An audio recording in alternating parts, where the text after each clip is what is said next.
Hello, everyone. Thanks for joining us for another episode of Hemp Barons. I'm Dan Humiston, and today Joy's guest is a first mover and really at the forefront of hemp seed and hemp oil and hemp flour, which, as I didn't realize, is completely different than hemp flour and hemp extract oil.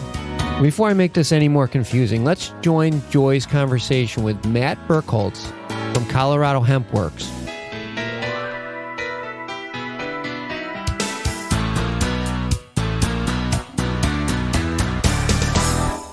Well, Matt, thank you so much for being with us on Hemp Barons today. Of course. Thank you, Joy. Thanks for having me. And I want the listeners to know that unlike most of the interviews we do here, I actually have a stake in Colorado Hemp Works. And there's a reason for that. I've got opportunities all over after being in hemp for 30 years to have sort of stakes in various emerging and promising companies. But I choose very wisely. And I certainly chose Colorado Hemp Works for a great reason, Matt. And it's such a pleasure to be interviewing you today. Colorado Hemp Works is the first post-prohibition hemp grain processing facility in the United States, based in Longmont, Colorado. What made you decide to get into hemp grain, or the oil seed, as we like to say, aspects of this versatile and valuable plant, as opposed to extracts or fiber? Well, I've been a huge fan of cannabis and hemp, and I think, I had a small advantage just understanding, early on, late 90s, when I was in school, writing papers about sustainability and touching on hemp and understanding that it's something different than marijuana and that it has its own potential and future. And then living in Colorado, which was the first state to allow production of hemp, and beyond that, living in Boulder, Colorado, which is a mecca for natural food and healthy lifestyle, it just seemed like a natural fit when I wanted to find some opportunity in hemp when it became legal here. And I had this advantage of just being in the right place at the right time, and being in Colorado, allowing the production, but also being in an area that is very focused on diet and specific diets and people that are very aware of what they're putting into their body, and understanding that hemp grain is incredibly nutritious and it has no known allergens. So it can fit into literally anybody's diet and provide a really clean source of plant-based protein, as well as omegas and fiber and others. So that kind of intersection is what I saw, and I didn't see anybody else doing it. I'm definitely a fan of CBD and all of the benefits, but especially in 2014, when I was doing this research and looking for my opportunity, I personally didn't want to get involved in CBD just because of the risk. And I know the landscape has changed significantly since 2014, but when I was assessing different opportunities or different directions to go, I was scared off by the regulation and the fact that a lot of the risk around CBD was out of my hands, and it was up to regulations and government. It's turned out to be a great thing for the people that have gotten into CBD, and I'm very happy for all of those folks. But for me at that point, at that current landscape, the food seemed less risky and less saturated, I guess. That's why I chose to get involved on the food side, even though I appreciate the whole plant. No, of course. And also such a different regulatory landscape and such a tremendous contribution to human and animal health. And we'll talk about, ASCO and the FDA not having approved hemp seed yet for any animal species, and such a contribution really to the planet when we look at, of course, the environmental cost of the meat industry. And let's for a second, it's such a great foundation to work with. You touched upon the unique, dense nutritional value of the hemp seed. I often describe it, and I know you've heard me say this before, Matt, as the superfood that needs an actual super cape, a hemp cape. We're talking about the most digestible form of protein, the highest digestible form of protein in the entire plant and animal kingdom. So more digestible protein than beef, chicken, whey, soy. And this is, of course, because there aren't any trypsin inhibitors in hemp. Trypsin inhibitors are properties that prevent our bodies from absorbing protein, and they're just not present in hemp, as well as, of course, a full amino acid profile, maybe just a little less than we need for lysine, but we can get that easily in other plants. And then as you touched upon the omegas, it's the perfect ratio, of course, of these polyunsaturated essential fatty acids. The word essential is there in EFAs, essential fatty acids, because our bodies don't produce these omegas, these EFAs. We have to get them from our food supply. And there's the perfect ratio of omegas 3s and 6s in hemp, including, of course, those which are these long chain polyunsaturated fatty acids, GLA, which is gamma-linoleic acid, and SDA, stearidonic acid. And finally, and we could go on, you and I could do a show on just the nutritional value of the hemp seed between minerals and folic acid and all of that, and soluble dietary fiber. But it also, I recently discovered, along with only one other seed or nut on the planet, and that's the raw pumpkin seed. So the hemp seed and the raw pumpkin seed are the only two seeds and nuts on the planet that actually leave an alkaline ash in the bloodstream, promoting a pH balance in the body, which is just absolutely phenomenal to me. And when we talk about those regulatory barriers, up until in the last 5 years, I've been teaching credit-bearing continuing legal education seminars across the country on various law and policy of hemp. But one of those has been called the curious legal status of CBD and hemp-derived cannabinoids. And that's why, of course, it's been very curious. It's not so curious anymore. I've had to retitle those seminars, but we're in a different area now. And that brings me to, before we talk about the many offerings and what Colorado Hemp Works does and who our customers are, there, of course, has been yet another huge seismic shift in cannabis policy with the passage of the 2018 Farm Bill. And could you talk to the listeners a little bit about how that has transformed the hemp grain industry, this bill that was enacted on January 1st of this year federally? Absolutely. So a lot of positive things came out of that farm bill, but I think the biggest advantage for the hemp grain and hemp food, the U.S.-based hemp food industry, is allowing different states to work with each other. Me being in Colorado, and before that farm bill, there was no legal way to transport grain from other states into our state.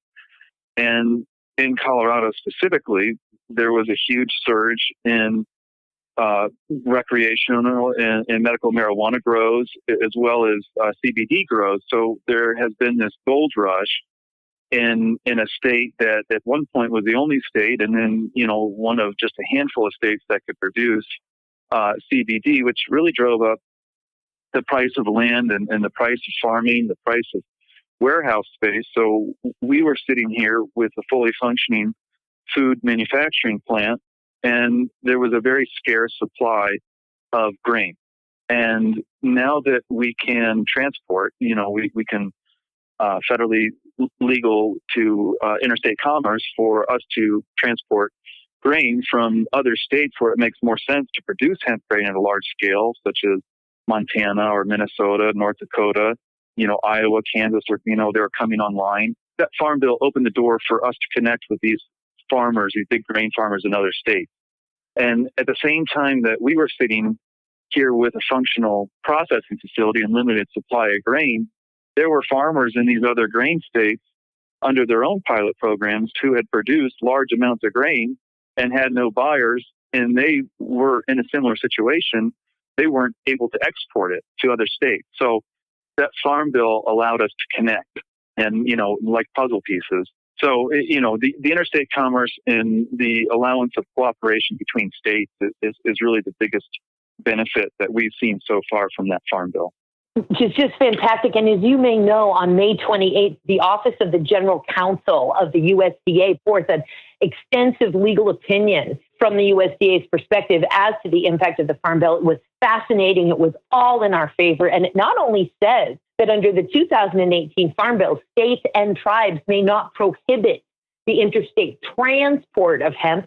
He actually also analyzed this ability and this prohibition under the 2014 Farm Bill and declared in that legal opinion that it is also underneath the 2014 Farm Bill that neither states nor tribes may prohibit the interstate transport of hemp. And as you know, during this growing season, and in fact, until the USDA files its cultivation regulations with the Federal Register, which we don't expect the final version of that to happen until the end of this year, after the public comment period begins in April, everything is still running under the 2014 Farm Bill. And the basis for the General Counsel's legal opinion there is some language that exists in the 2018 Farm Bill in a certain section that says as long as the hemp is grown in accordance with a certain section of the Agricultural Marketing Act and other federal laws. And so the USDA says right there, explains it very clearly, we are interpreting other federal laws to be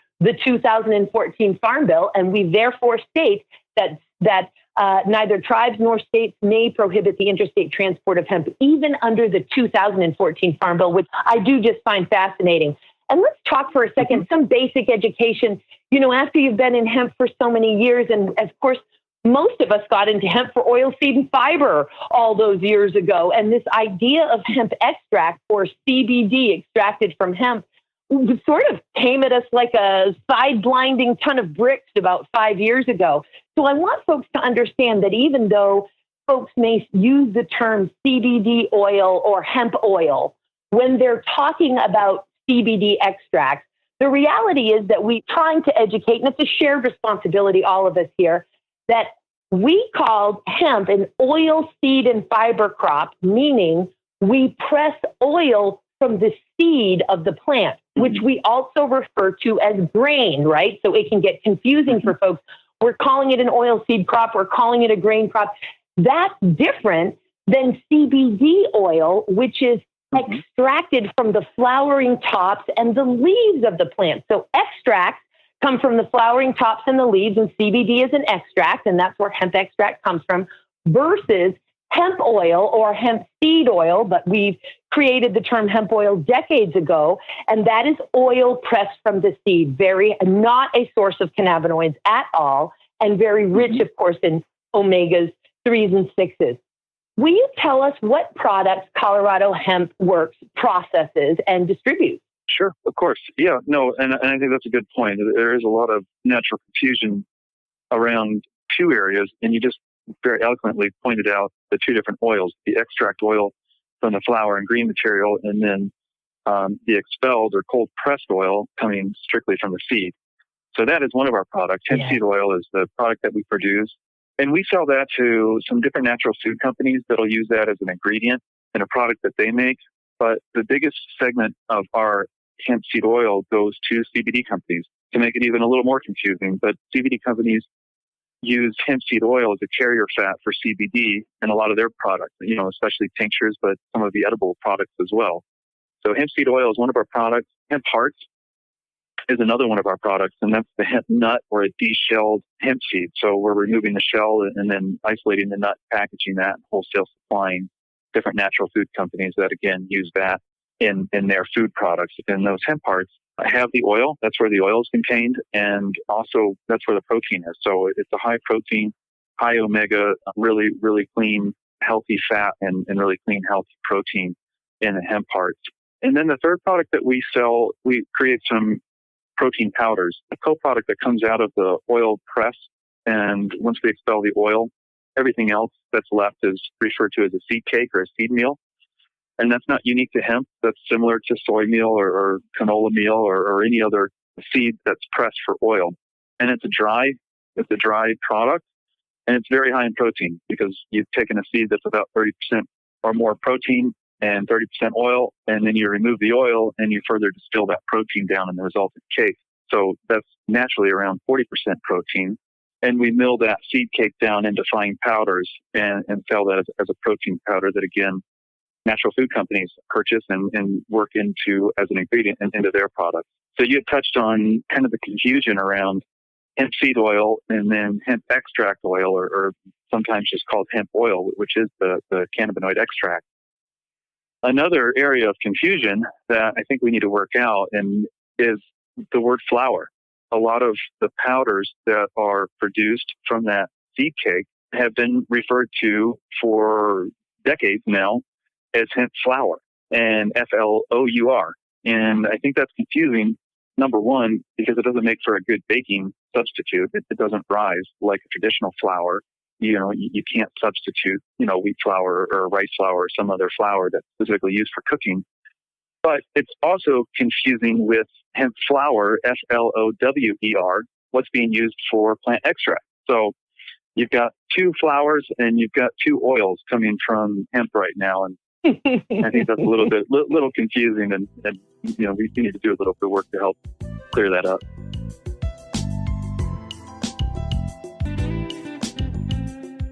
And every challenge being an opportunity, and cannabis in all of its forms being here to teach us things, how to work with each other, how to synthesize with each other, how to be good farmers, how to be good neighbors, how to get along, how to treat our bodies better, how to treat our animals better. And I think this very confusion, this nomenclature, another great benefit, an opportunity that is presented to us is we're going to have to learn about agriculture.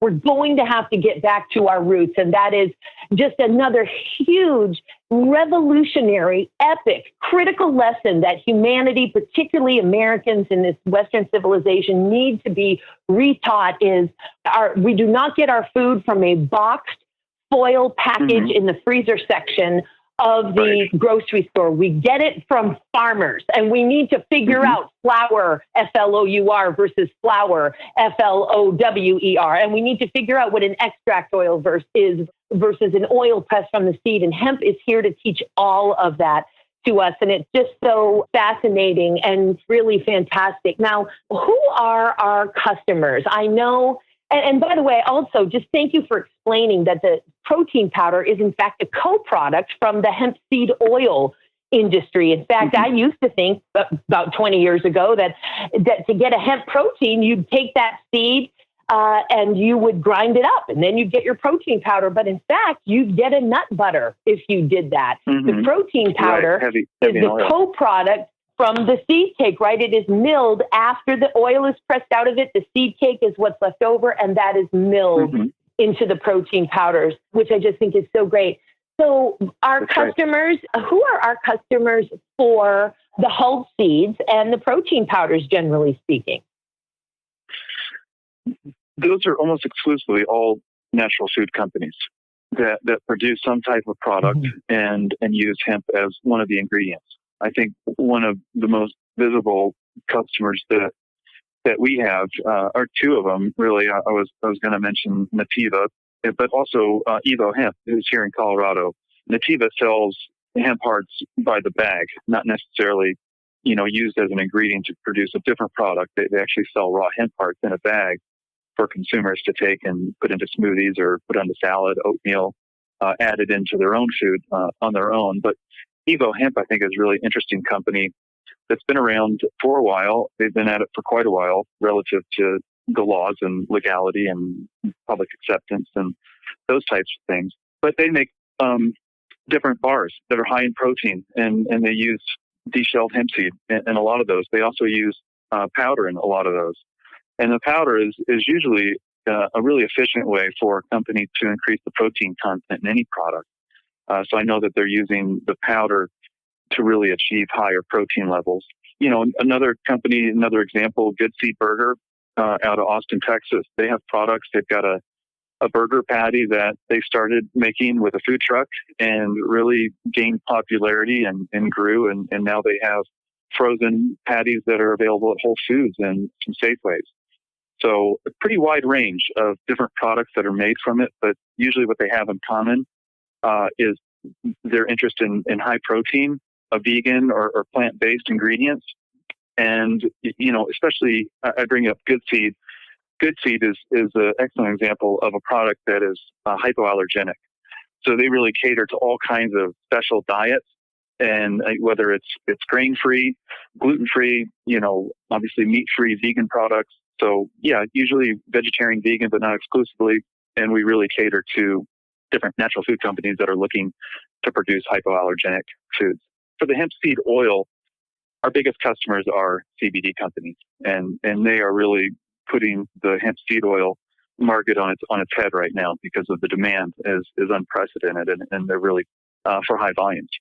Wow, that is so great to hear. And the march for a healthier vegetarian, and in this case, vegan source of protein that is gluten-free, that is fast-growing, that is easier on the soil, that will in fact help rebuild the soil. The march really is on. And Canada has, of course, made itself currently the #1 world leader in hemp bulk food ingredients and bulk food process. And I hope that we're catching up. Now, I know that you have some wonderful relationships, Colorado Hemp Works and myself, even some really great relationships with our neighbors to the north who we have a wonderful symbiotic and cooperative relationship with.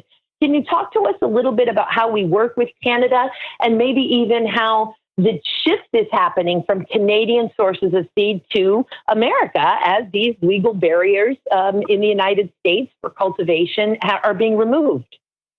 Certainly. Yeah, no, that's a great question. And we have, in 2017, we imported about $140 million worth of hemp food products from Canada.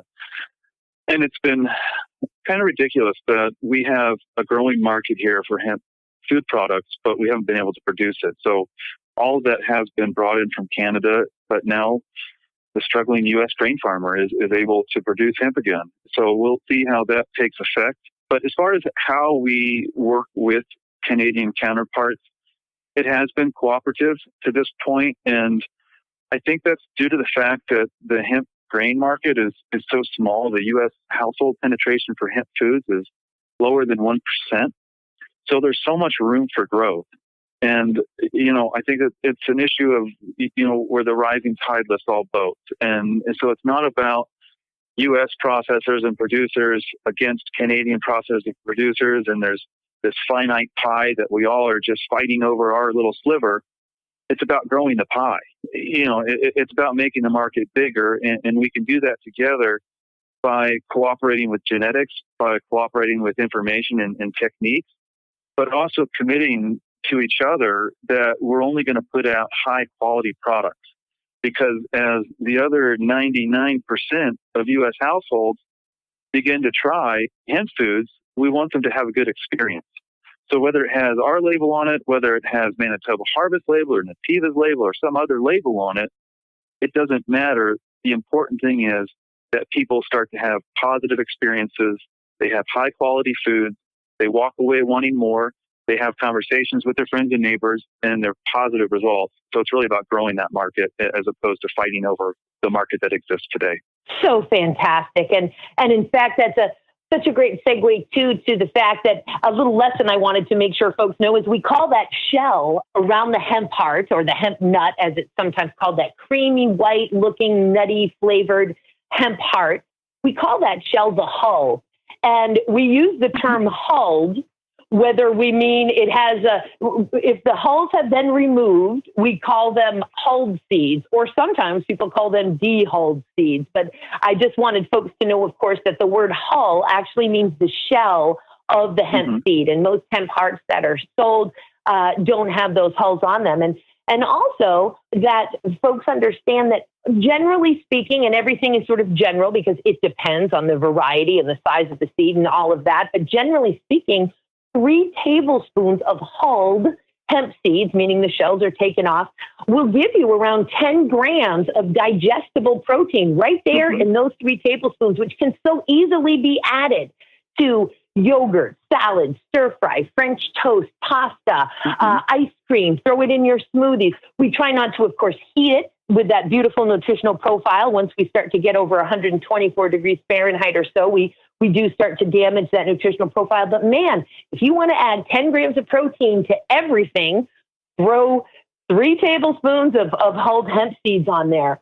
Now, let me ask you this. What kind of a farmer, with obviously the difference in per acre revenue generation, and there's different risks selling, growing and cultivating hemp for extracts versus growing and cultivating hemp for grain and nutrition. But what kind of a farmer are you seeing in the United States choosing to grow for grain as opposed to fiber or hemp extract? It's a great question. And right now, there's no doubt, and it's no secret, that there's more money to be made producing CBD. And it is a bit of a gold rush.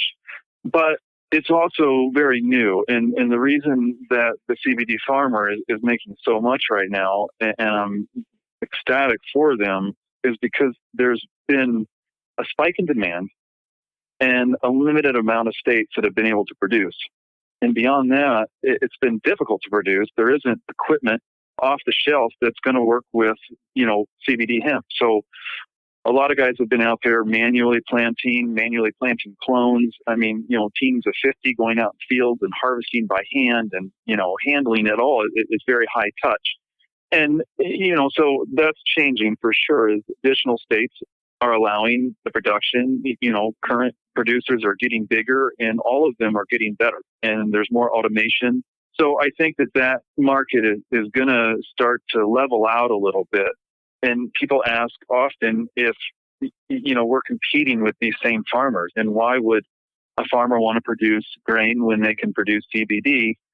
And it's a good question, but really, they're very different crops, and they don't use the same equipment. They don't use the same genetics. They don't use the same planting techniques.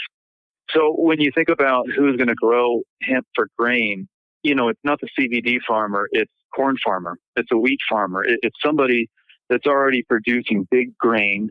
They've got big acreage, they've got big grain bins and harvesters and all of the equipment that they've had and built up for generations, and it's geared toward big grain production. Hemp is an excellent rotational crop. So if we're working with some giant wheat farmers in Montana, then they're going to rotate hemp through their plots year over year and give that soil a little bit of relief and even a little bit of rejuvenation. Same thing with corn farmers, even potato farmers. So and soy farmers. So I mean, we're really kind of more aligned with grain farming than we are with CBD production.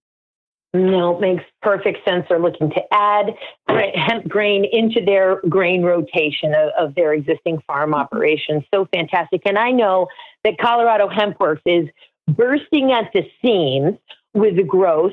I know that those oil seed presses are running, am I right when I say 24 hours a day, 7 days a week, essentially, those oil presses at Colorado Hemp Works right now?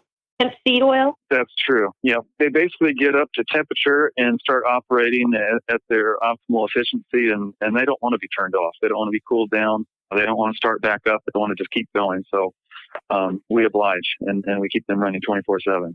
It is the most exciting thing to see and to witness and to smell that beautiful nutty smell of hemp seed oil. There are no doubt some investment opportunities with all of this exponential growth. If folks were interested in some of these investment opportunities, how might they get in touch with you, Matt? Well, they could always get a hold of me directly, Matt at ColoradoHempWorks.com, but we have a financial officer that I would most likely hand them off to, and he's best suited. He's handling our current round of funding. But what a great position to be in. I would qualify them and then pass them over to Ken. Excellent to Ken Miyoshi. Fantastic. And just thank you for we're really talking about re-energizing the family farm. And we're talking about a transformation in human diet and in animal diet, and a transformation and again, the environmental impact of our protein sources. So you're just doing such incredibly important work. It's such an honor to know you, to be involved with what you're doing, Matt. And thank you so much for being on with us at Hemp Barons today. I can't wait to have you on again. Of course. And thank you, Joy. I really appreciate the opportunity to share about what we're doing.